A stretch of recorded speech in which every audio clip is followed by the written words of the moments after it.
So what we're going to be doing tonight, I said I want to hear from you. Those of you who have any questions, you want any clarity in any aspect of the what you have been listening to, as you go forward.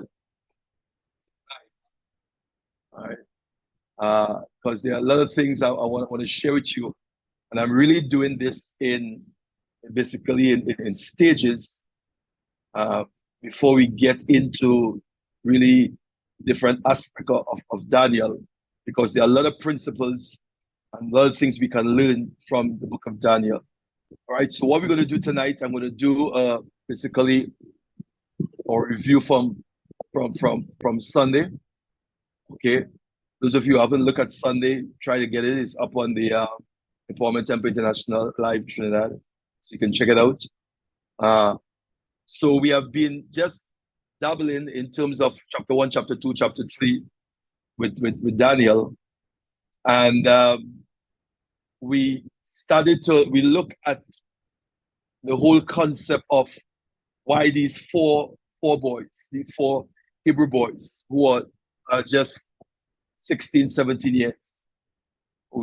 By now we should understand the why he chose them, the name, why it is. Basically, we saw 3 of them in operation, Shadrach, Meshach, and Abednego, and we didn't see Daniel. All right, and then after the rest of the chapters, you just only see Daniel operating. We understand the concept of the 3 and 1, and the separation, and the 7. So what we did now, I also explained to you concerning the name they carry and the frequency that was in the name that was able to cause things to shift and give them the access to realms and dimensions to be able to manifest and to shift things and to do what they were able to do in the book of in Babylon. Okay, we understand that. Then we went into basically talking about the gates being positioned, right? And I just want to read just a few verses of chapter 2. Okay, and then we're going to go into what we're going to review what we did on Sunday. I want to take some questions. Those of you who have any questions, any contribution, let me know, right? Because I want to hear from you tonight. So chapter 2, verses 46 and 47, this is where now Nebuchadnezzar fell prostrate before Daniel and paid him honor and ordered that an offering and incense be presented to him. The king said to Daniel, surely your God is the God of gods and the Lord of kings and a revealer of mysteries, for you were able to reveal this mystery. This is concerning the dream he got and had him so confused. And then when he asked his astrologers and his magicians and his soothsayers to interpret the dream, and then he said, I want you to tell me the dream. None of them could not even interpret it or tell him the dream. And Nebuchadnezzar said, I'm going to put everyone to death. And when Daniel heard it, he said, you want to have an audience with the king. And he was able now to say to the king, just wait, my God will reveal this. And then he spoke to Meshach, Shadrach, and Abednego. And then the next day he got up, bam, he had the answer, he had the dream, and he was able to share it with him, right? And this is the response of Nebuchadnezzar's response. So he said, the king placed Daniel in a high position. Okay, on Sunday, please God, we're going to talk about those positions again, and lavish many gifts to him. He made him ruler over the entire province of Babylon and placed him in charge of all its wise men. So literally now you're seeing promotion, you're seeing elevation, just as a result of what Daniel was able to access and reveal, okay, in Babylon. He was promoted, he was elevated, he was shifted. Then he says, moreover, Daniel requested the king's appointed Shadrach, Meshach, and Abednego, right, administrators over the province of Babylon, while Daniel himself remained at the royal court. Another translation said he remained at the gate. Okay, and we explain that whole concept of being positioned at the gate. Now, what I did on Sunday, I was able to bring in the concept of the seven spirits and really get into that from the perspective of the wisdom, the knowledge, and the understanding. Because when you begin to read the book of Daniel, you begin to listen to the remarks about Daniel, we know that Daniel operated at a totally different level, all right? With a spirit of excellence, okay? Order and structure and the wisdom that he had and the knowledge that he had. Now, as a result of using the name of God, Yod He Vav He Adonai, and he was able to shift the frequency and access dimensions by using the name of God. He was able also to engage with God and engage with wisdom, engage with knowledge, engage with understanding, engage with these seven spirits, the beings that are around the throne of God. So what I did, I took us back, I took you into basically the introduction of the seven spirits. Now, when we get into this aspect, because remember we're talking about this wisdom, this knowledge, this understanding, this mystery. And I said to you, it was not natural mystery, it was not natural knowledge we're talking about here, natural understanding. Even when you begin to study the life of Solomon, you'll realize that Solomon, the wisdom that Solomon had wasn't natural wisdom we are talking about. Because wisdom is literally a being. Wisdom is an entity. Wisdom also is one of the seven spirits around the throne of God. Okay, so we understand when you begin to read Solomon, the book of Solomon, that wisdom basically, wisdom. A second there.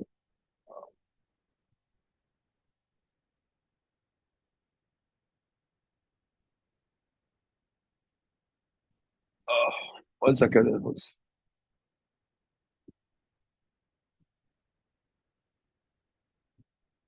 Yeah, wisdom basically was being an entity. Now, that is important for us to understand. And let me get some. Let me get some. All right. So let me just open the floor before I go into our review. All right. I want to open the floor. I want question. Any question? All right. Anything that you did not fully understand, or you want to emphasize anything? I want to allow the floor to be open now, so we can engage with our conversation a little bit. All right. If you probably just say a name and just come on, you can unmute your mic because it's there. All right. Who's gonna go first? Okay.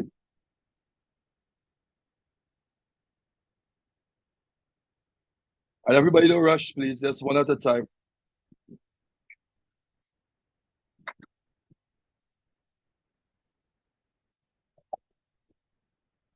Nobody have a question? Nobody have a remark? Nothing, right?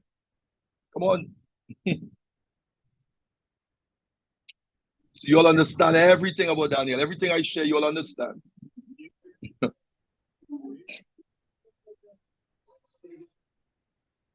Hello?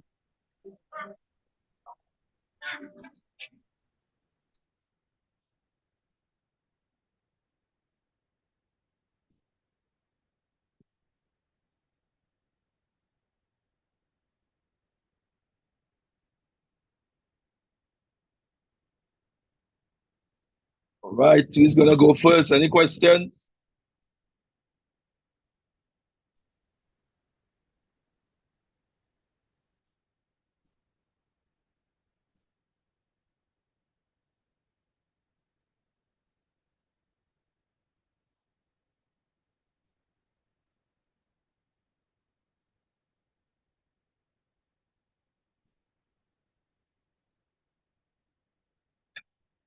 Is my mic working? There's somebody, let me know if my mic is working, please.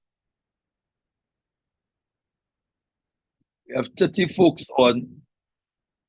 Right? This is our fourth session and not one question.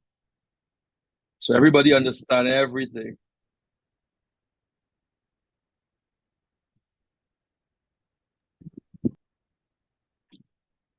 No question as yet? No question as yet. This is our fourth session. And I share some things, I know I share some things that is new to you all, and most of what we're going to get into is things that you will need to do, right? So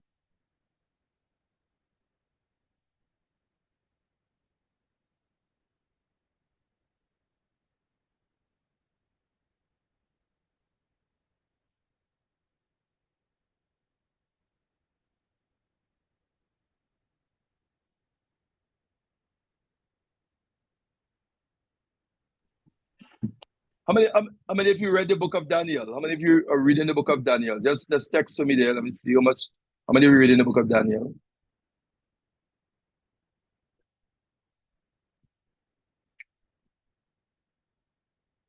All right.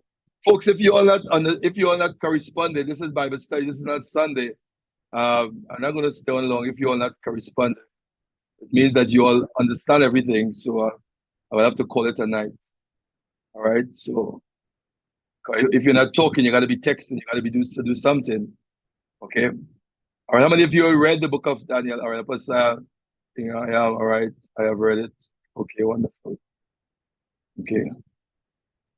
Hi, Apostle. I'll be Good night, honest. Candia. Good night. I haven't been on for the last 2-3 weeks, and I didn't get time to go Okay. over your readings and they send them to me. I don't know if during the time you went over the names that they were given and the meaning of the names, because I know they had importance of the way that they were named. Shadrach, Meshach, and Abednego. Did you go over the importance of the names that they were given? Because I know at one time doing research with the names, one means God, I think, in the Babylonian language. So could you just give one pressure there on the names and why he chose those specific names for the four of them? All right. Thanks, Candia. All right. So the question was the name of God. Why you choose those names and for these guys? And, all right. So let's look at. So that is in chapter 1. All right. So we did that. Somebody said they reached chapter 7. Okay, that's it. Let's chit chat a little bit. Because I know that this book of Daniel, Chikota, if you don't fully understand the concept of this book, is really, really something else. All right. But I want to get you all, let's engage in conversation. Okay. So let's answer the question about the name. Now we go back into chapter 1, and let's do that review in chapter 1, because based on the instructions that Nebuchadnezzar gave to Ashpenaz when they came into Babylon was to change their names. Okay, and it was Daniel, Michael, Hananiah, Azariah. Right, so they had Israelite name, and he changed the name to the Babylonian name. All right.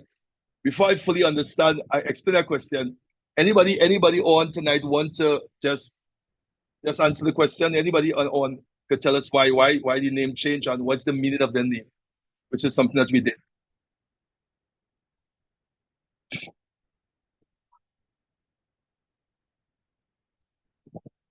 All right. Anybody want to share? Greetings, all. Good night, Apostle. I'm going to try and explain it in my own words. So they changed their names because their names actually had God embedded in it. So and different aspects of God. So when they were called by the Hebrew names, it was actually activating that aspect of God within the name. So they changed the names to the Babylonian names to avoid, well, of course, it was all in the part of the reprogramming. Okay, what was the other part of the question again, Apostle? So that was it there. And why the 4 boys? Why? So it's an aspect to represent God himself, the 3 aspects of God. Again, I am paraphrasing here. So Daniel was singled out, but then there were the three aspects to back him up. That's the best I can explain it because I didn't get to go over it again tonight. That's all right. That's good. That's good. All right. Amen. And even the aspect of thank you. Anybody else want to give it a shot? Why the names? Why the name change? All right. And what's the meaning of the names?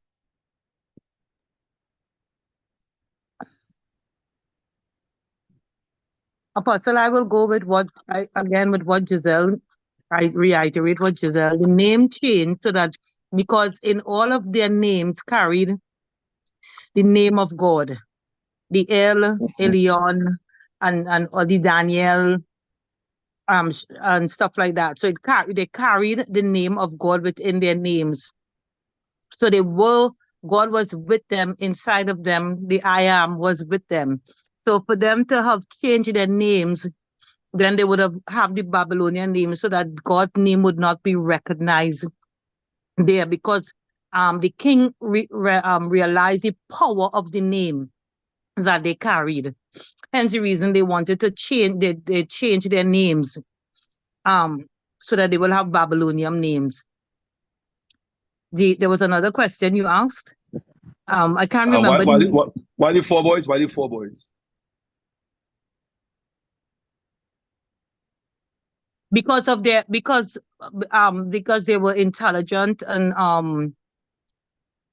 I know one of them was because of their intelligence, because of the position that they were placed in. The king specifically asked for a type of brilliance to bring them into Babylon. So it wasn't just four boys randomly chosen. They were chosen because of what they were brilliant. They were not just normal normal young men. Wonderful. What they carry, because remember, in Israel, these boys were also trained there, all right, because they were taken from the courts in the king system in Israel. So they were not just any Jew.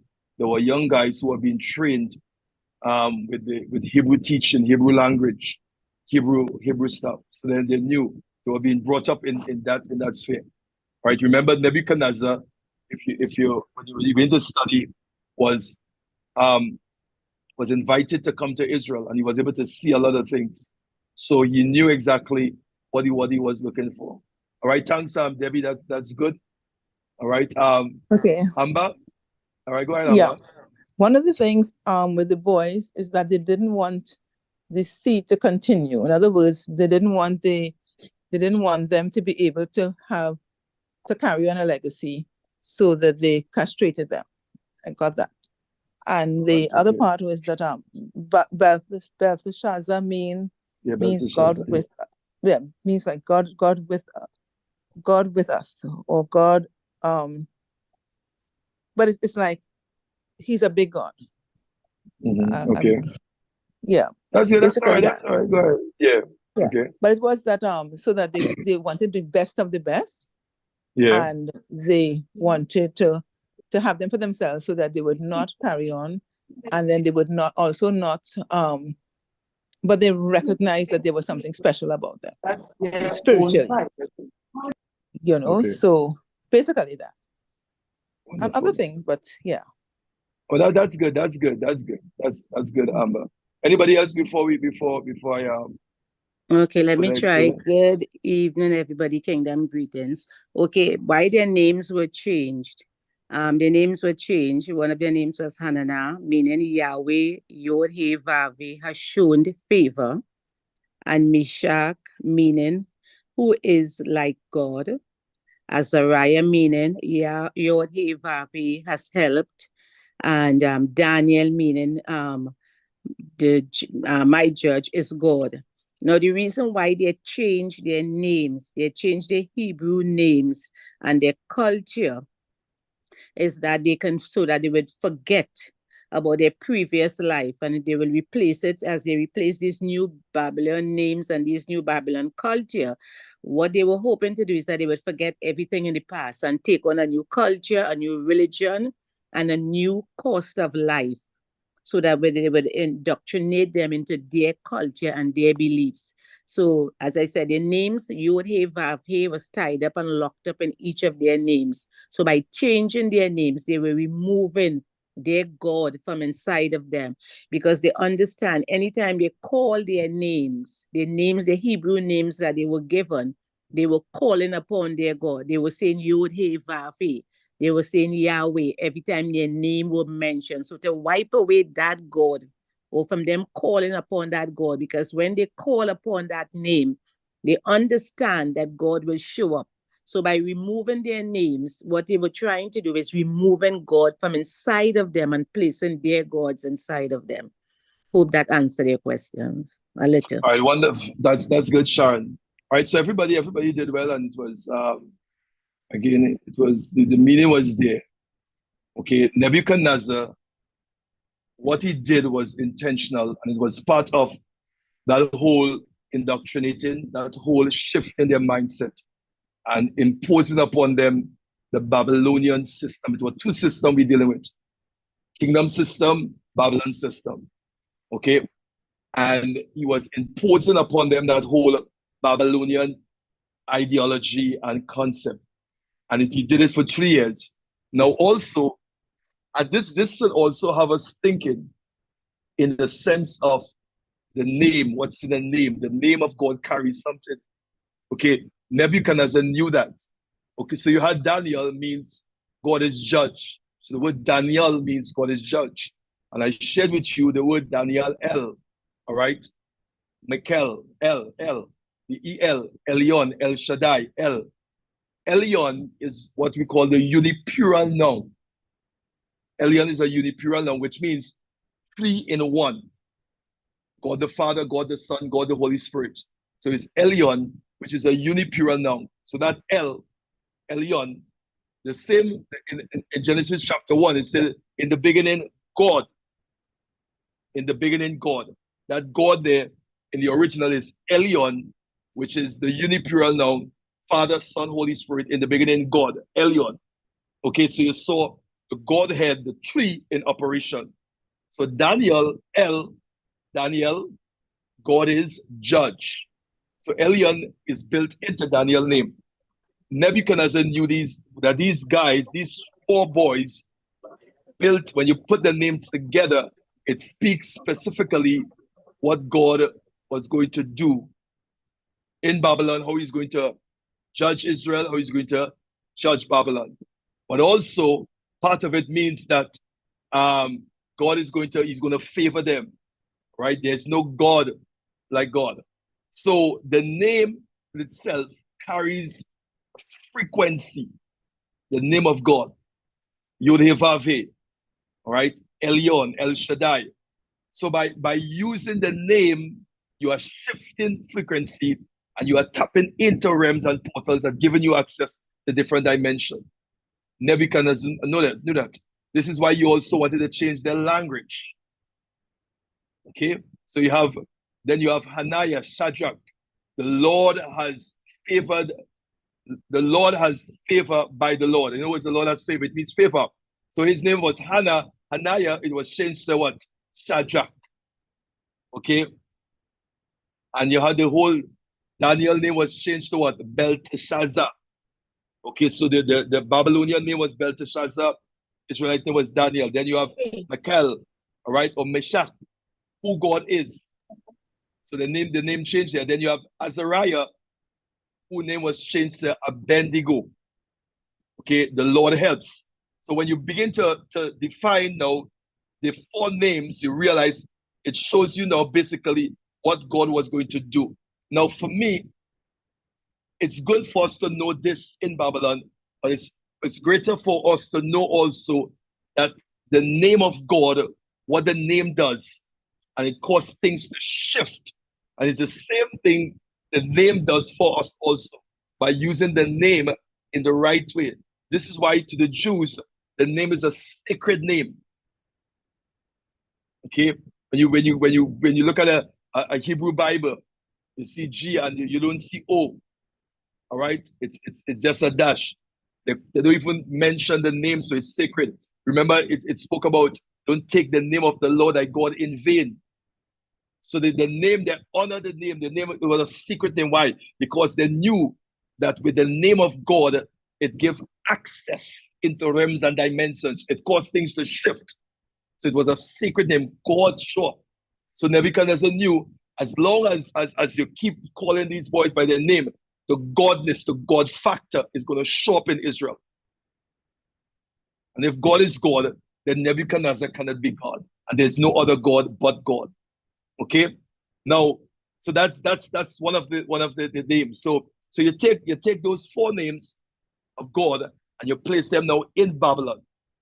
Oh, that's the different. Now it is teaching us also, which is part of we're going to get into, how to use the name of God. Remember, there are about 72 names of God. Okay? And each name carries a different meaning. It causes things to shift in a different way. It causes things to happen. It's amazing when you begin to study the names of God. Okay? Now we talk about also why the 4. The question was asked, I think Candia asked the 4 boys. All right? Because in the whole conversation, and the folks, this is review. It's up on the YouTube. You can check it out again. But when we have discussions like this and topics like this, I think it open up more for us to see, to get into it. All right. So you had 4 boys. Then when you go deeper into the chapter, you saw the operation of 1.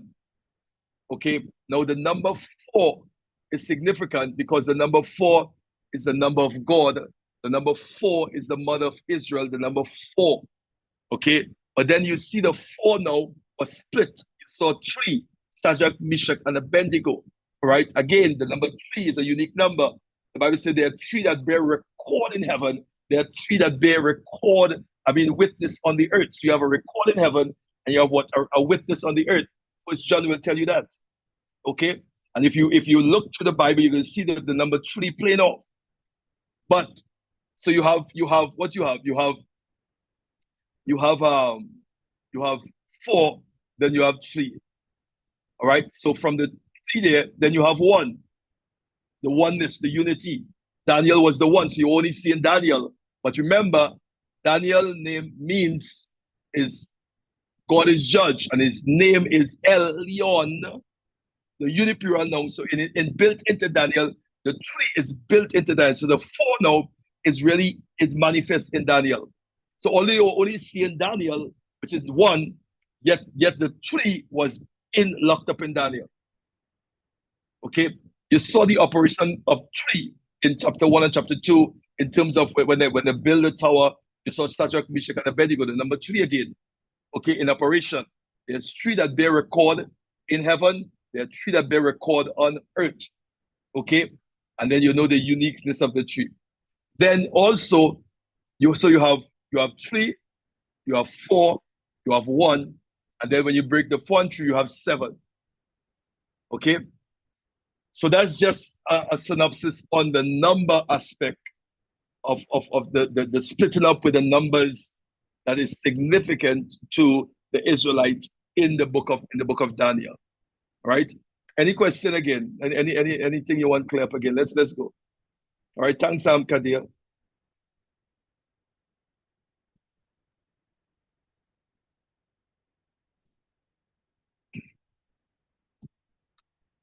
Okay, no question. Right. Let me see if you can text it if you don't want to talk. You can text the question. All right. Because I'm telling you, folks, this lesson is not a walk in the park lesson. All right. It's not a walk in the. It's why I come back. I still have another question. Sure. Go ahead. I've always wondered. Now we know that God does things to reveal his himself, right? So I can look at Nebuchadnezzar, the dream that he got, where Daniel interpreted. One interpretation is that God gave him the dream so that he can show forth Daniel and his hand. But my question is, Nebuchadnezzar being able to receive this secret from heaven. Because when you look at Daniel, Daniel said, God has revealed to you a secret. But he didn't reveal to him the meaning, but he revealed to him the secret. Right. What Okay. was Abba's position such that he could receive? Because now that we are learning as sons of God Right. and interpreting, you know, where he had to have, as you say, he knew how to change the names, he knew about changing mindsets and all this. This knowledge that he had to be able to receive this secret before even Daniel received, because Daniel now was approached to interpret, but the secret was given unto Nebuchadnezzar. Right. And No, you look at and that. okay. No, that is good, and that speaks about two things. One, you can have knowledge, but if you don't understand, if you know it, you can't use it. Okay. Now, remember what God is doing with Israel in Babylon, and how He's using Nebuchadnezzar.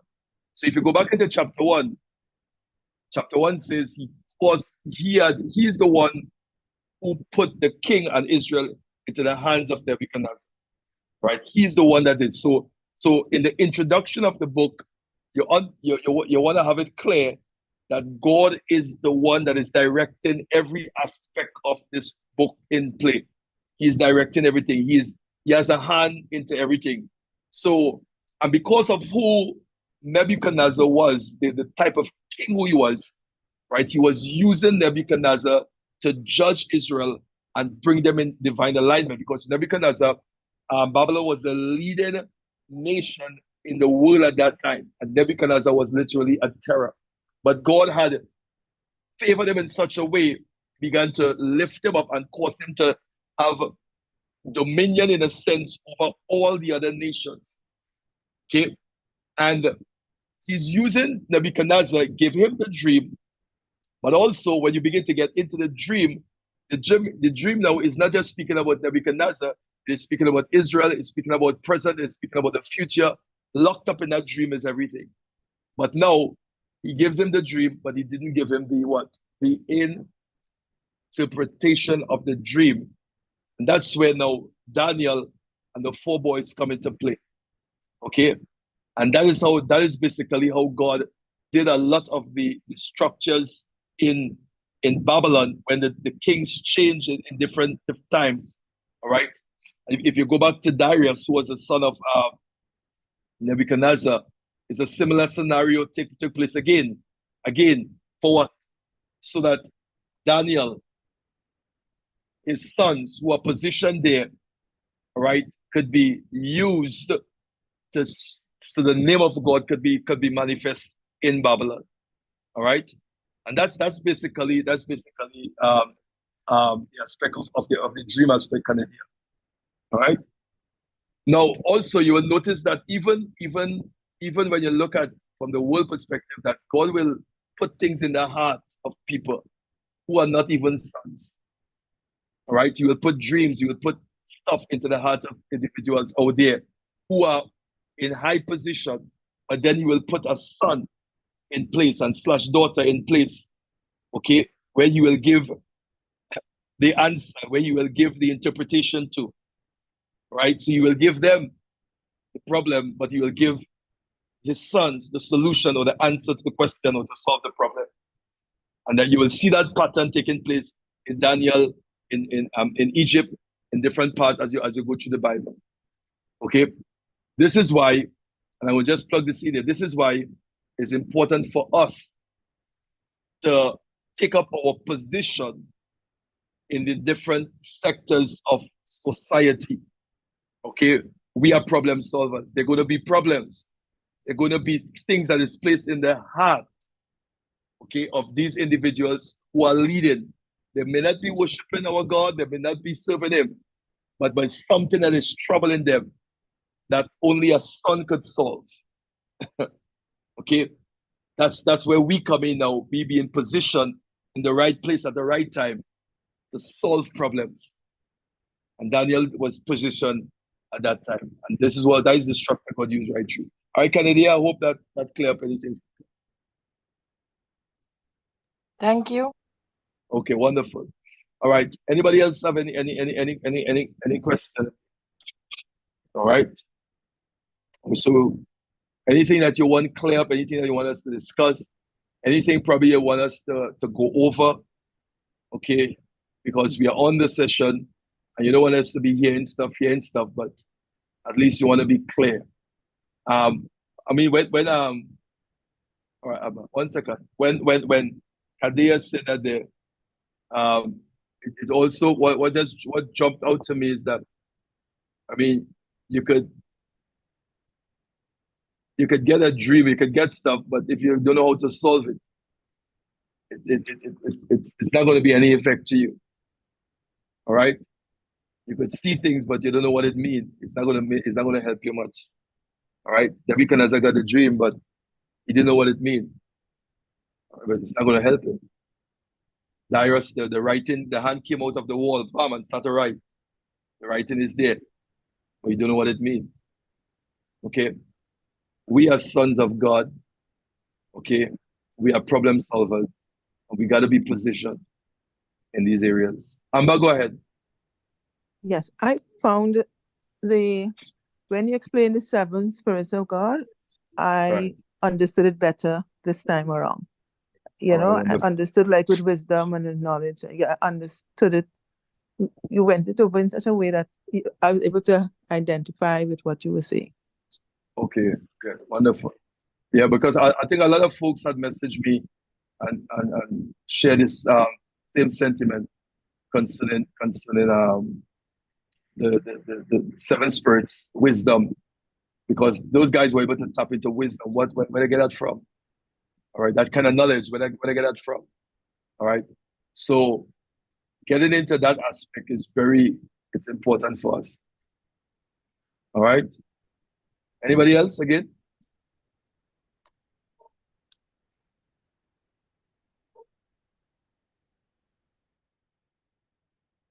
All right, nobody else? All right, so let's do a review basically on what we did on Sunday. All right, let's see how we could clear up some things for Sunday. So the reason why I brought in the 7 spirits, the reason why I brought in the 7 spirits, I brought in the 7 spirits because so us to know that even the knowledge that was displayed with Daniel wasn't not just natural. Part of it is dealing with the natural aspect because they were learned guys, okay? But a deeper side of it was more supernatural, which means they had access to wisdom, they had access to knowledge, they had access to that. How did they access those things? Again, now using the name of God, using the name of God to shift things, using the name of God to manifest things. That is important to take note of. Okay, so for me, bringing in the 7 spirits at this point was really important going forward with Daniel. All right, and I was able to show you also with Joseph, the aspect with Joseph also, when he stood before Pharaoh, right, how he was able to interpret the dream, come up with a structure. Again, a problem. Nobody could solve the problem. Here comes the problem solver, who the Son of God, positioned in Egypt. Okay, he's gifted. He has access to wisdom. He has access to knowledge. He's a strategist. Okay, but he's positioned at the right place. The access that he had. Okay, those of you who are with us when we dealt with Joseph, we dealt with Joseph. We started to talk about the dreams and different aspects of Joseph. It's really shifted. Okay, so let's go into this. Now, one of the things that I get into, I spoke about position. Okay, and because we mentioned Daniel was positioned at the gate. Okay, as sons of God, we spoke about the places where we are positioned. I said to you, your home is a gate, your body is a gate, church is a gate, your business is a gate. All these are gates. Every gate, there is an angel that stands at every gate. A gate is an access point, portal. Daniel said, I will sit at the gate. Why? Because there are some things, and not just a natural, but The natural gate is symbolic to a spiritual gate, spiritual entrance, spiritual access. Okay, so although I'm sitting at this physical gate, it's a metaphor of a spiritual gate, a spiritual portal. So I will take my position. Okay, what is a position? A position we noted on Sunday. We said it's a strategic area occupied by members of a force. So it's a place, it's a strategic place where you occupy. Okay, where is a strategic place? Your home is a strategic place. Okay, that's the gate. Okay, your ministry, your church, that's a strategic. Your business is a strategic place. So you now, as a son, you take position at a strategic place, a strategic occupied by a member of a force. Now I give you the natural explanation, but then also the spiritual side of it. Because when you understand the natural, you could understand also the spiritual. Okay, what is a position? A position, if I'm taking my position at the gate though, it's an advantageous place.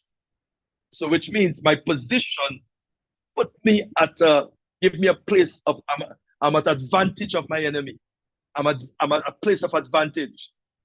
Listen to me. Your position at the gate, it's a place of advantage.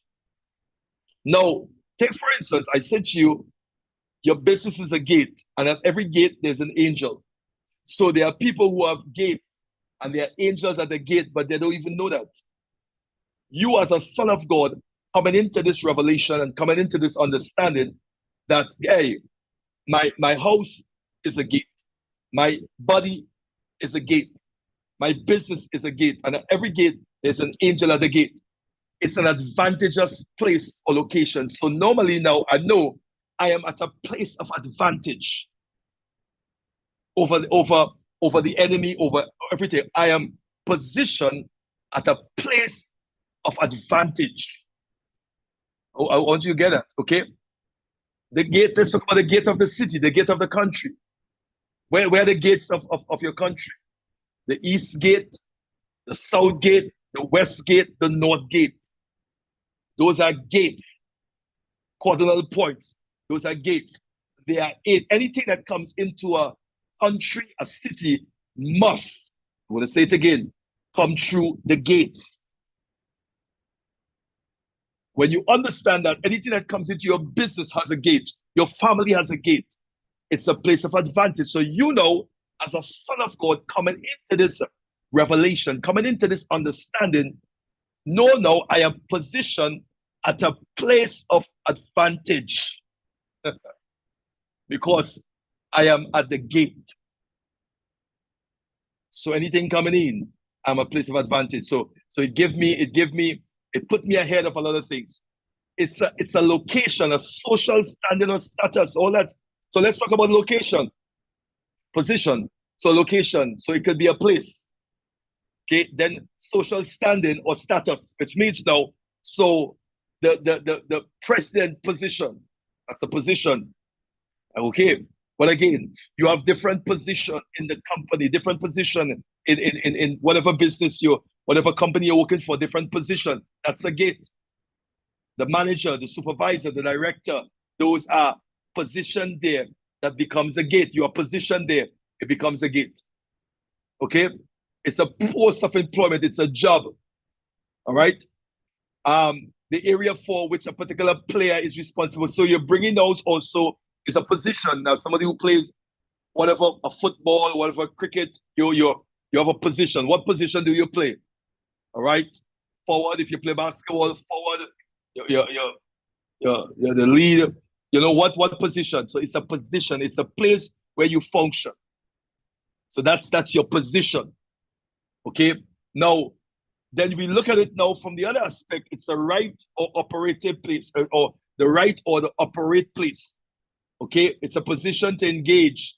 So they are positioned, and I said to you, they are positioned now, or spheres of authority within creation. So we look at it from that natural aspect, but now let's look at it from that spiritual aspect. And I said to you, They are positioned in spheres. So in the spiritual realm, there are positions and there are spheres or dimensions in that realm. Authority within creation and within dimensions that we are. So there are dimensions and there are spheres within that realm called positions. Okay? Those things are important. So when Daniel said, "Now, guess what? I'm gonna sit at the seat at the king's gate." Now we understand. So from this perspective, now if you want to shift things, you are an advantageous place where you are positioned at the gate. Where are you positioned? Where are you positioned? This is why you will understand now why Daniel asked for his friends to what? To be positioned at the what? The table. Okay.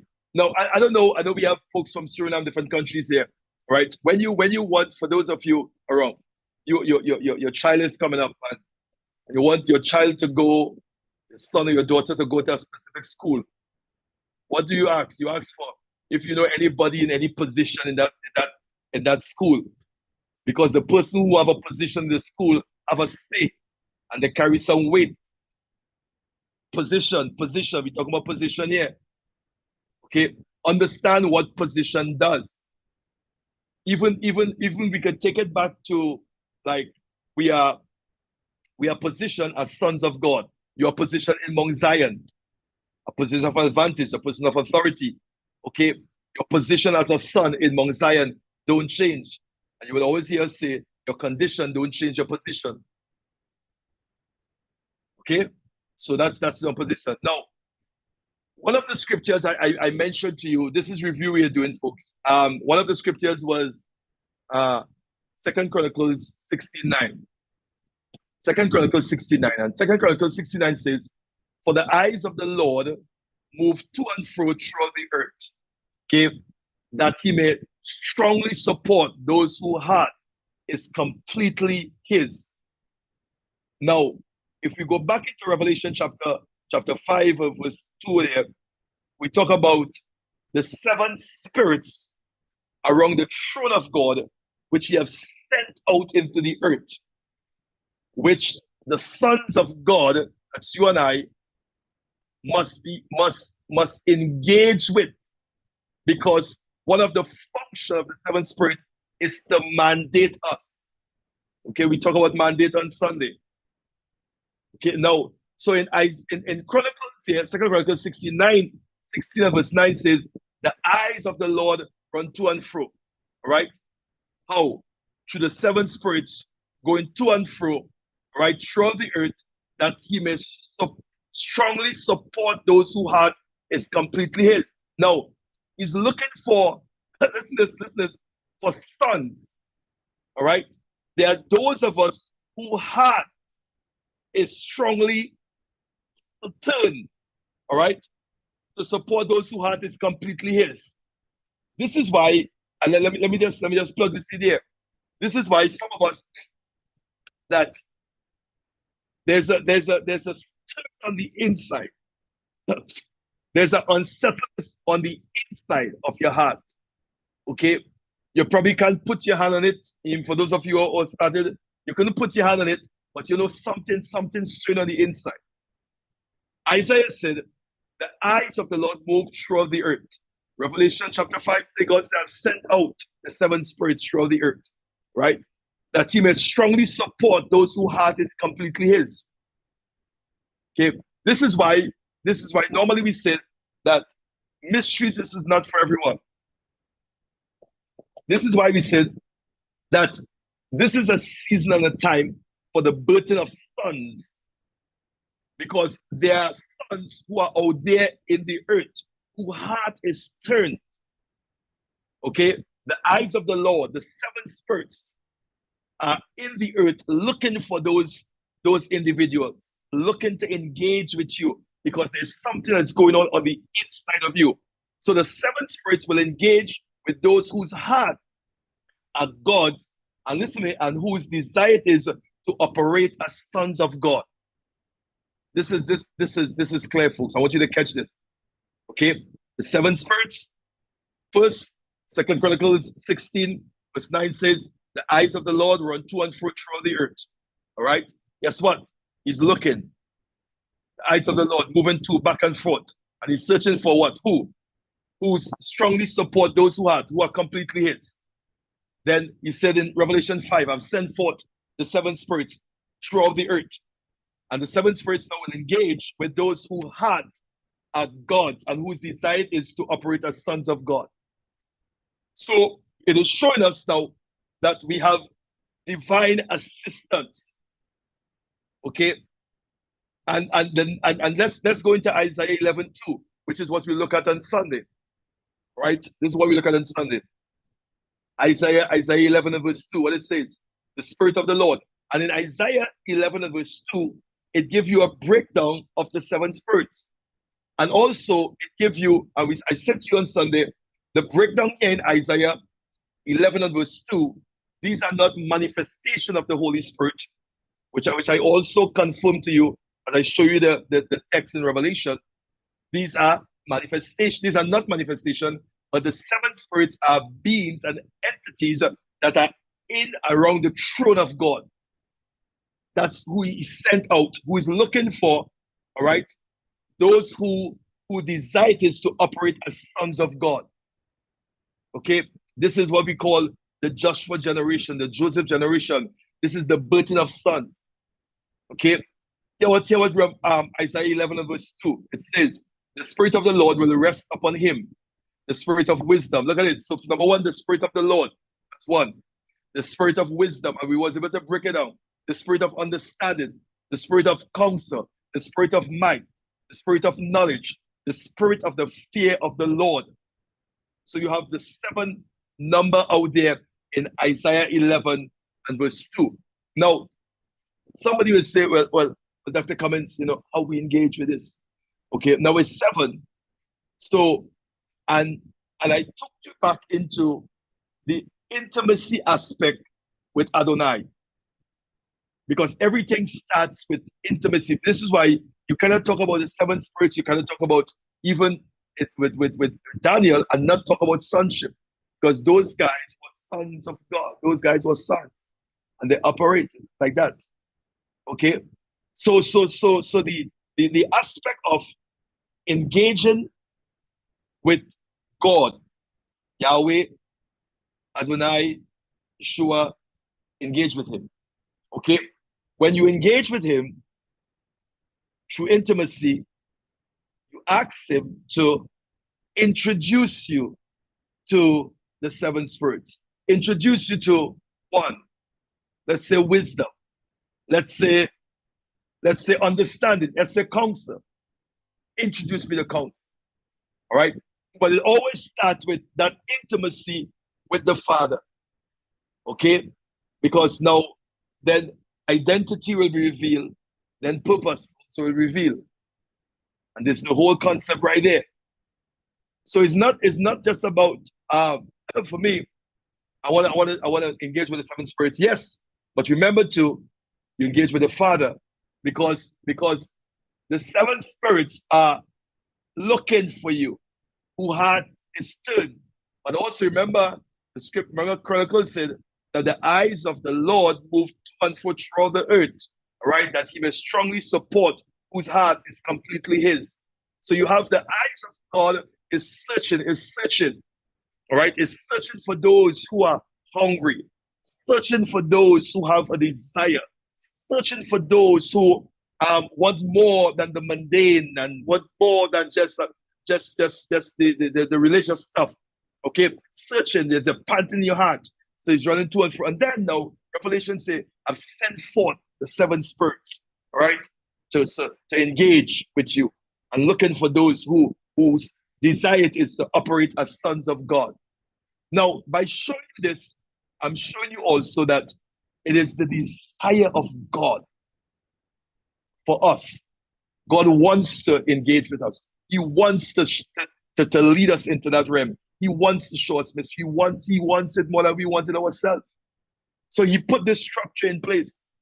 Okay? So when you read Isaiah 11 verse 2, it gives you a breakdown. All right? Remember I said to you, the 7 spirits are not the Holy Spirit. They are heavenly I give you a definition. They are what? They are heavenly spiritual beings created to mandate us. Okay? Now we went into the whole mandate aspect. All right? And I give you the concept of when we say mandate us. So you have the Spirit of the Lord mandates, the Spirit of wisdom, what? Equips us. So if you want to be equipped, you know now the Spirit of wisdom is going to equip us as we engage with wisdom. You want understanding, all right? You engage with understanding, but what understanding does? Authorizes us. Okay? Counsel, what counsel does? Counsel what? Prepares us. Okay? You want might, you engage with might. What might does? Reveals. You engage with what? Knowledge. You want knowledge. Knowledge what? Empowers. Then the Spirit of the fear of the Lord, accountability. So each one of the 7 spirits has a function. Now, when you know and you understand this now, and you begin to engage, you can now begin to facilitate based on the assignment. So the Spirit of the Lord, what he does, the Spirit of the Lord mandates. Right? Now, let me bring it again to you.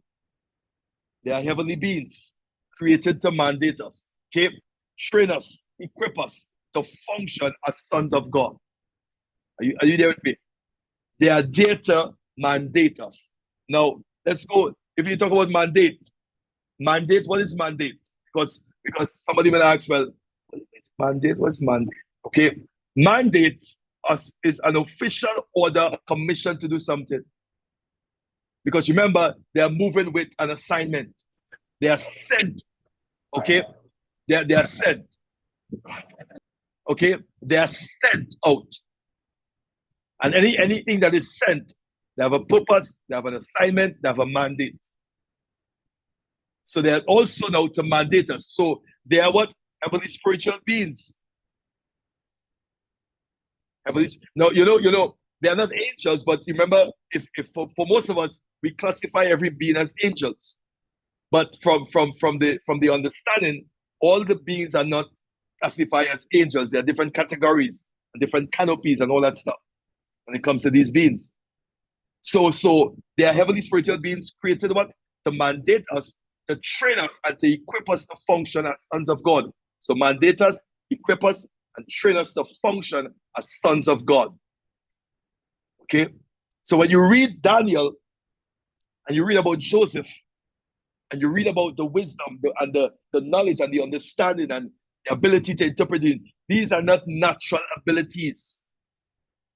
These are not just natural. Yes, they were learned in terms of academic, in terms of science, in terms of different stuff. Yeah, they were learned because remember, when Nebuchadnezzar got the boys, they were already in the king's court. They were being trained. They were taught to talk different language and to learn the Hebrew and all that frequency stuff. And they learn those things. You said that the comments. Why are you saying these things? Yes. Okay, read it. It's in the Bible. The name of God is a strong tower. The righteous run in and is safe. It's a location. It's not just the name. You just throw it out there. When you say it, you understand that. And I said to you on Sunday, the reason God said to Moses, he said, listen to me, tell them to write this name down and put it on their forehead, put it on the lintel, he said to me, he said, say it, repeat it when you come in to sit to eat, and when you go out. He said, no, this is what he said to them. It was so powerful. He said, let them build an altar of earth and put my name on it. And he said, if you put my name on it, I promise to show up. It was so powerful. He said, when you go into captivity, no matter what part of the world you turn, he said, just turn to the east and you call my name. He said, I promise to come and deliver you. What it is about this name. Are you hear what I'm saying, folks?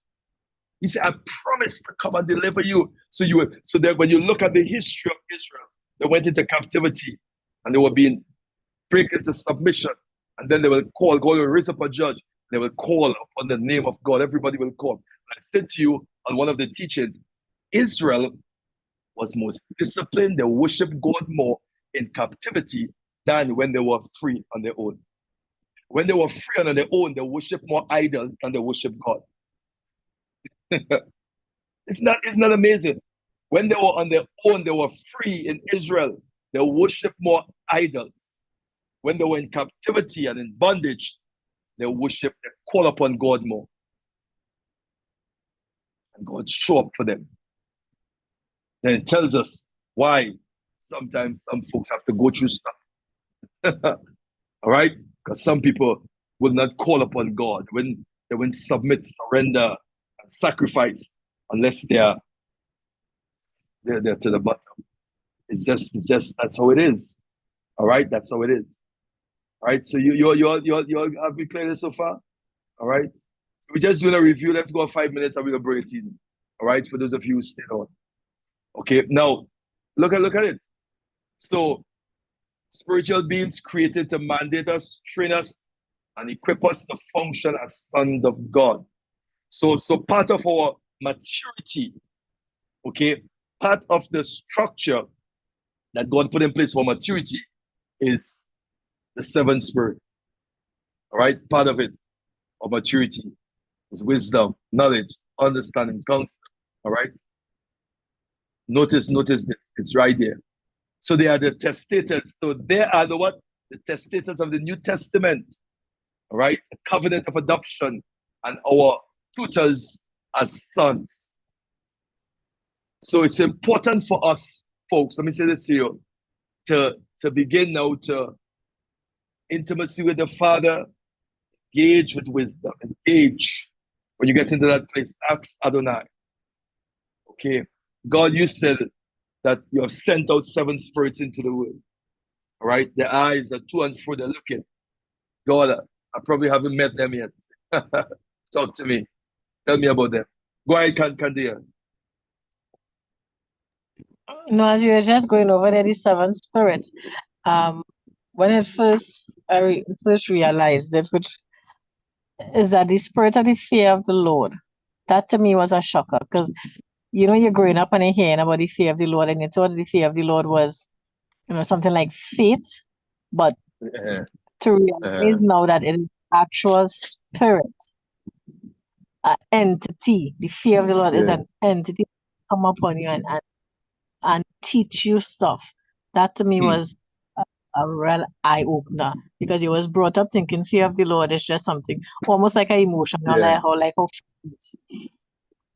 But to understand now that it's an actual entity, the fear of the Lord is an entity, is mind-blowing. Yeah, it is, and I'll tell you, and this is why I think that a lot of people sometimes we miss it, but now hearing it now for a lot of individuals is like it's new, strange. All right, and so sometimes this is why I said to you, when you hear these, when you get these revelations, these teachings, don't close your mind. Right, open and go into it. It's going to open up more for you. The minute you close up, it's you don't have access. But the minute you say, okay, let me see what this is all about. Let me meditate on this. Let me think on this. Let me pray on this. Let me go in again. It begins to open up. That is what the word does. Right? Now, since Candia mentioned this, let me just give you a peek into the spirit of the fear of the Lord. All right, and one of the functions is that it holds us accountable. Right, so accountability requires or expected to justify actions or decisions. Listen this aspect of it. So you have the fear of the Lord, and then you have accountability. So let's go now into what is accountability. Now, when you begin to break down the seven, so which we're going to do, all right? Because remember, I said to you, although I'm studying Daniel, I'm not studying Daniel from the aspect of they went into the fire and God delivered them and all that stuff, and or the clay and the stone and all that stuff. I'm not studying from that perspective. All right. I'm studying Daniel for us now to see how this is applicable to us. What those guys use to access the dimension they access. Okay, so this is why we are looking at Daniel from that perspective. I know many of you went to Bible school. You talk about the beast and the head of gold and the chest and all that stuff. I'm not getting into that aspect of it. Okay, Right? So sorry if I burst your bubble, but I'm not going into that aspect of it. I'm going into the book of Daniel so that we can see how applicable it is for us today. And the same name, how we can use it to access in this time. All right? So let's break down the fear of the Lord now. All right? So we talk about accountability. Accountability. Keep that in mind. So let's define accountability. Accountability requires what? Or expected to justify actions or decisions. Responsible, reliable, all right, answerable. So the obligation of an individual or organization to account for its activities, accept responsibility for them, and to disclose the results. Okay, so this accountability now means that obligation of an individual or another. So we are obligated now to give account for certain things because the fear of the Lord holds accountability. All right, the spirit of the fear of the Lord, all right, is about and around the person of God. It teaches us about the realms of holiness, intimacy, worship, reverence, and righteousness.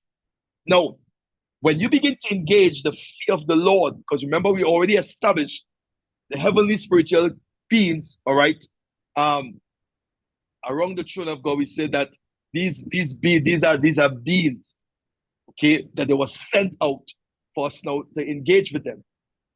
It teaches us about the realms of holiness, intimacy, worship, reverence, and righteousness. It teaches us how to access and bring divine order and its application to the world around us. Now, I know it's a mouthful, but I just touched this because Candia just brought up that aspect of the fear of the Lord. Okay? So when you engage with the fear of the Lord, this is what it's about. The fear of the Lord is about and around the person of God. So when we engage with God, the fear of the Lord is about and around. It teaches us, when we engage now, it teaches us, right, about the realms of holiness. So then holiness is the realms, different levels of holiness. Intimacy, worship, reverence, and righteousness. Now, when you hear that, every one of us now should want to engage with the fear of the Lord.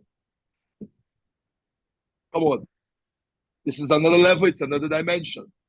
Every one of us should want to what? Engage with the fear of the Lord.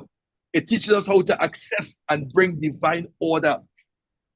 All right? And its application to the world around us. Now, when we talk about fear, we're not talking about being afraid, but it's a reverence, right? That teaches us about the realms of holiness and intimacy. Because we have been talking about intimacy in engage with the Father, the fear of the Lord. Now, remember I said to you, when you engage with the Father and you ask him, ask. I'm telling you, folks, when you come off tonight, say, Lord, I come into your presence, Abba. Come into your presence, Adonai. God, I heard your teaching and your son spoke about the seventh spirit. Ask him, is this real? Is this really? Reveal this to me. I want to meet, at least allow me to meet one of the seven spirits. All right? Trust in, ask him. I'm telling you, he's more willing to allow you than you are willing to even access. All right? And the fear of the Lord is one of those entities that you need. All right? Now, this fear, let me go now, is not as in being afraid, as I mentioned before, but rather an understanding. It's an awe, a wonder, a majesty, and might, and dominion of the person of God. Come on. Now, keep this in mind. Now, remember, from a religious perspective, when people hear darkness, most of the time, when anything dark is to be afraid. Okay? But when you read the Bible said God dwelt in the thick darkness, in the thick cloud. Read Exodus when Moses went up.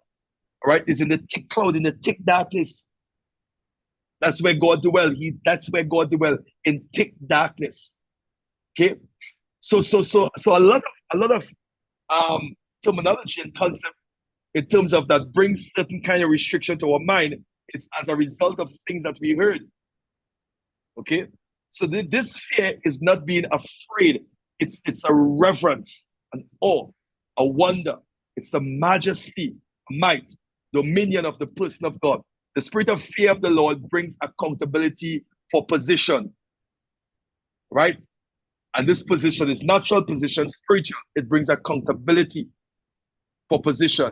And it reveals, hear me now, this one, it reveals our scroll of life for judgment. Right? It's a lot. So we can be trained to have insight into the ways of the kingdom, its judicial protocols and functions of government. Because remember, folks, when we get to go in, there are certain aspects of the governmental structure, the judicial structure up there that we don't fully understand, right? So these entities are there to teach us and to show us. All right. So I want to stop here tonight. I know I give you a lot. All right. So go back again, listen, go over your notes again. 7 spirits of God. Let's go over. All right. All right. So I want to stop here tonight. I want to thank those of you who share. And folks, again, on a Wednesday night when we come, mark down your question. Come and let's have a discussion. Let's talk. Right? Because it makes no sense for me to give you something on Sunday and then give you something new again. And every time it's new, every time it's new, every time it's new. No. All right. We must be able to sit at the table and discuss and share and hear our viewpoints and agree to disagree and all that stuff. That's okay. All right. But what it do is stretch your mind. So I want to challenge those of you who are on here. All right. I want to challenge you to get in that place called secret, get in that place called quiet, and begin to talk to Adonai.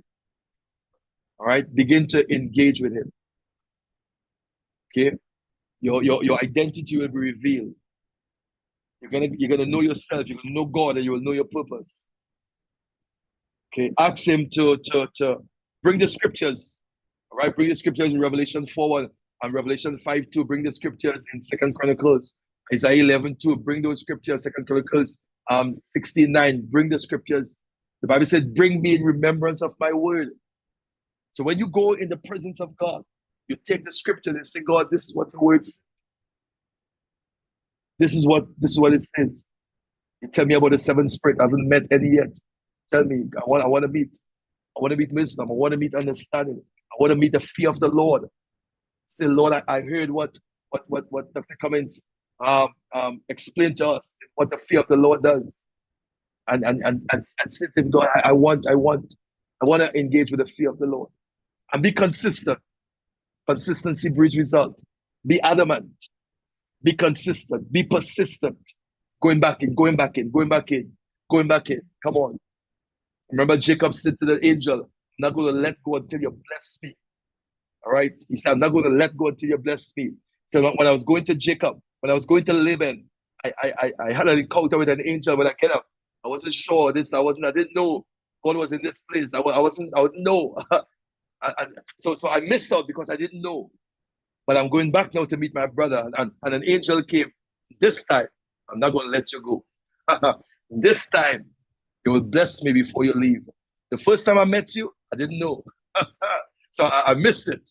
But this time, I will not let you go until you bless me. And I'm speaking to some, because I'm bringing it to you now. I'm speaking to somebody tonight that you have that not let go mentality. You have that not let go mentality. And I'm praying that those of you who are on, that you will have that mentality, that tenacity, that I'm going in. I want to encounter God. Lord, I'm just moving my knowledge and how I know my religious way and things that would have taught me. Lord, I'm putting that aside. It's you and I, God. It's you and I here. And I'm not going to let you go. I gotta have this encounter. Come on. We spoke about Moses going into Horeb. All right. Based on what his father-in-law said to him. If you keep going to this place, there's a portal here. There's a place here. Come on. 40 years he's in the wilderness. He's going. Bam, bam. And then one day, the fire on the bush is not consumed. Guess what? Moses met with the I Am. Come on. Moses met with the I Am. God is no respecter of person, folks. There are things that we teach. There are things that we talk about. You have to experience, you have to encounter, you have to engage. You have to set aside some days, 5 days, 6 days. You have to pray longer, you have to proceed. You have to speak in your heavenly language. You have to come on. You have to do that. You have to shut down that pot. And you say, Lord, it gotta happen for me. Come on, I'm telling you that. And that's the kind of passion, that's the kind of desire, that's the kind of pursuit, that's the kind of hunger you want to go after God. And sometimes God will create scenarios in your life just to push you, because some people will not go unless there's a crisis. I said to you about Israel that when they were in captivity, they worshiped God more than when they were free in their own land. Come on. And there are some people that can only function like that. But God said, by any means necessary, I got to get that which I placed in you. I got to get it activated. I got to get you, because I've invested too much in you, my son, my daughter. I've invested too much in you for you to play church and hopscotch and just be on. And somebody said today, yeah, you like that word, Thomas. Yeah, that's on the surface. That's on the surface. God said, as we move into the 6th month, the 7th month, as we shift over from one half to the next half, you've got to make up in your mind, for God I live and for God I die. You got to make up in your mind, I'm pressing, and God, if it don't happen tonight, it's going to happen tomorrow night. But I'm taking some time away, and I want to meet at least one of the 7 spirits. I want to meet. Come on, I want to engage with you, Adonai. You are no respecter of person. You have given me a name that is above every other name. Teach me how to use your name. All right. So, folks, I want to thank everyone for coming on. For those of you who stayed, for those of you who pop in. This session is not live, not on thing. All right. So I hope you take some copious notes. All right. It's private. I'll see probably if I'll get it for you on thing. But I don't want to put this online. All right. So, Father, we thank you. We honor you. Come on, I want you to lift your hands like this. Those of you who are on, just lift your hands like this. Father, we honor your name tonight. We thank you for showing us in your word what your name can do in the hands and in the life of sons and daughters. And God, you are no respecter of person. You have given us a name, my God, and you have placed your name in our heart. My God, we understand what it does. I pray for everyone that is on this life tonight, God, that they're going to make the sacrifice. I pray for those who probably don't fully understand, but God, you are so great and you are so God that even as they call the name Jesus, Yeshua, HaMashiach, as they call Adonai, Yod-Heh-Vav-Heh, Elohim, Makadesh, as they call your name, cause a shifting to take place. God, let there be a divine visitation in somebody's home and somebody's dream. God, invade their dream.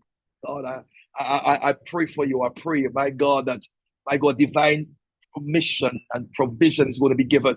I speak this even as you sleep tonight.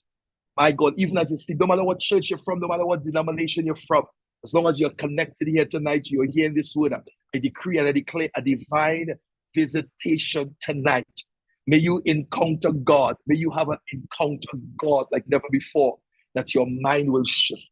I speak against every mind block. I speak against every restriction and thing that affects you mentally, emotionally. I cancel it tonight in the name of Jesus.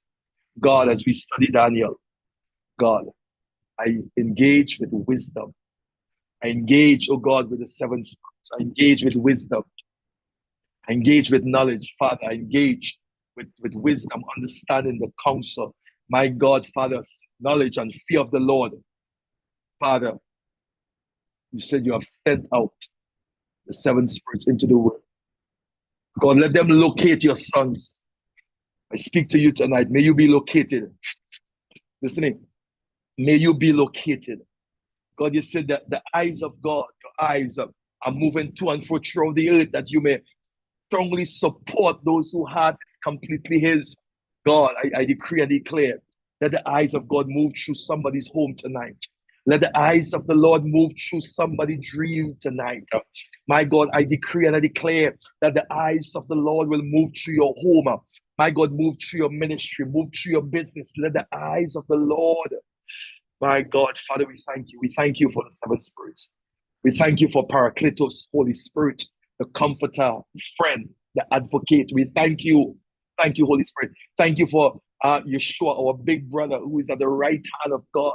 Thank you for you, Yahweh. We thank you. We thank you. We thank you. I speak this over your people tonight. In the name that is above every other name. Jesus. Yod-Heh Vav. Yod-Heh Shin Vav. Yod-Heh Vav. Yod-Heh Shin Vav. Listen, folks, as I close, I want to let you know, listen to me. And this just dropped in my spirit, it's just dropped in my heart. All right. You're probably trying to do things, but you're doing it your way. Come on. And you're doing it your way. You are, and this is, listen to me, I'm speaking this based on being led this night. You are ignorant. All right. And don't be upset with me. If you look at ignorant, which means you are ignoring certain things. That's what ignorance means. Ignorance, ignore. The first part of ignorance is ignore. You are ignoring things. You are ignoring the teachings. You are ignoring the instructions, and you're doing your own thing. The Lord said, listen to me to tell you, if you begin to do it, my God, begin to still yourself and begin to use the name of God. He said, I'm ready to shift some things in your life. I'm ready to shift some things in your business. I'm ready to shift some things in your home. I am ready to shift some things. But some of you are ignorant, which means you are ignoring the fundamental principle, the fundamental teachings. You are ignoring it. But I pray what Paul, or the Apostle Paul prayed, Paul prayed for the church in Ephesians, that the eyes of your understanding be enlightened. The eyes of your understanding, which means the eyes of your imagination be enlightened, that you may know, and that before the night is over, or the week is over, you will have a visitation. God visit their dreams, invade your life will be invaded. I speak this. Stop doing it your way. Stop doing it your way. Now, this is meant to be for everyone, but somebody, I just felt this in my innermost being to share this with you. There's a way that seemeth right unto man, but at the end. But if you will just surrender. Father, thank you for every home that is represented. Thank you for every mother that is represented. Thank you for every daughter that is represented. I ask that your will be done, your kingdom come. And Father, as we begin to grow, as we begin to mature, as mature sons, oh God, Father, we thank you for the tutors and trustees. We thank you for the seven spirits. And I pray that as your people go forth, that somebody will meet wisdom. Somebody will come back and say, I met understanding. Somebody will come back and say, I meet counsel. Somebody will meet the fear of the Lord. Let this be your story. Let this be your testimony that you're coming back with a testimony. If it don't happen tonight, it'll happen tomorrow night. If it don't happen tomorrow, but don't stop. Just keep going. Just keep going. And I always keep making reference to Moses. When his father-in-law said to him, Horeb, Moses, there is a port. There is a place. If you keep going, one day you will find it. One day, and I pray this prayer over you. If you keep going in Candia, if you keep going in Sharon, if you keep going in, come on. If you keep going, Marilyn, if you keep going, Amber, it's gonna happen. It's gonna happen. Be encouraged. All right. So blessings, everyone. Shalom. Love you. Stay blessed. Now, before we go, listen to me. Don't go yet. I want to share something with you. All right. Give me 2 minutes. We have we have two things I want to share with you. We have the Dr. O is going to be coming to Trinidad next year. All right. I send the flyer out. Now it's a 3 days. All right. And there's a course date. There's a payment plan. Right. I know some folks are coming down to the last 2 months. They say, oh yes, they want to go and all that stuff. All right. But I'm telling you, be on board with this. All right. Be on board. I'm looking for the flyer. I can't find the flyer. All right. But be on board with this, folks. Don't miss this. And then on the 30th, I'm going to send out tonight. I'm going to send out a video for you all. All right. I want you to listen it. All right. I want you all to listen it. I'll send out a video. On the 30th, all right, we are honoring the women on the platform here, and in the sanctuary and in Aruka, we are honoring the women. The men, all right, it's going to be an honor evening. So we have some nice things lined up for you. I want those of you who are on, I want you to RSVP me, all right? My RSVP is different. Text me and just say, I will be there, all right, until Annalie and those girls will give me something to send for you. All right. But in the meantime, I want you to text me. All right. And say, Apostle, I'm going to be, it's 4 o'clock. It's on the 30th of June. It's a Sunday afternoon where we're going to honor the mothers, the women, the female. All right, you don't have to do anything, just come and relax. All right, we're going to worship for you. We're going to serenade you. We'll give you a gift. All right, I'm going to preach. I'm going to preach for you. All right, we'll give you a word. So it's going to be a nice evening. So I want you to text me and said, Apostle, I'm going to be there. All right, because we need to cater. We need to put the things in place. All right. So I'll send out the flyers. Somewhere about you over there. All right, I will send it out for you. So those are the 2 events that we have coming up. We're going to throw out some dates to you very just now. We have Encounter Camp coming up. Don't miss it if you have never been to our Encounter Camp. All right. It's a mind shifting. And this year we haven't one for a while, so I know this one is going to be something else. All right, so there's Encounter Camp coming up. And we have some other stuff coming up. All right, and don't forget the business breakfast.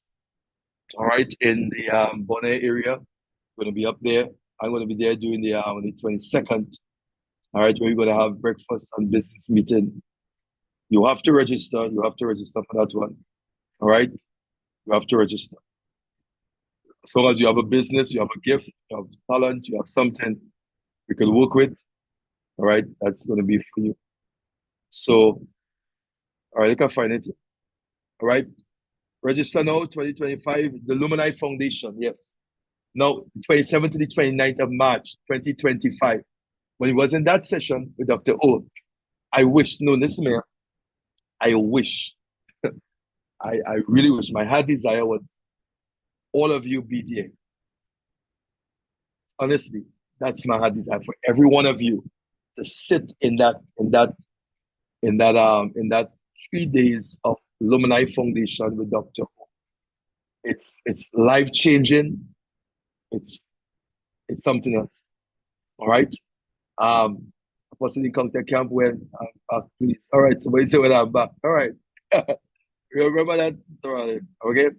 So I'm going to send back all this again. Again, there's a payment plan in place. All right. Right now we have it as I think it's 8,500. Could be less than that. All right. It's going to be in a hotel. We're going to stay for 3 days. Dr. O, I'm going to be teaching a lot of stuff. A lot of stuff will be taking place. All right. So blessings, everyone. You all take care and look out for some of the things I will send out to you. Tonight was a good night.